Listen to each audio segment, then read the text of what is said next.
Salam əziz abituriyentlər, əziz şagirdlər. Bizə daha çox 11-ci sinif şagirdlərindən gələn suallar budur ki, biz buraxılış imtahanında yaxşı yazmaq üçün bütün üslubları bilməliyikmi?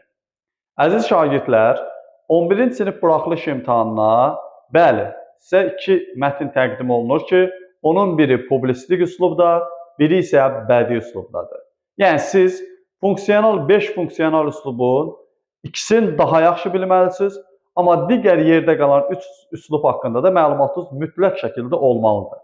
Bunun səbəbi ondan ibarətdir ki, sual daxilində belə bir mətn tapşırıqlarında suallar dəfələrlə şahidi olmuşuq ki, əsas mətndə çərçivədə hər hansı bir mətn verir ki, onları müqayisə, Euler-Venn diaqramında müqayisə etmək üçün siz digər üslubları, yəni elmi üslub, rəsmi işgüzar üslub və bir də məişət üslubu haqqında məlumatınız olmalıdır.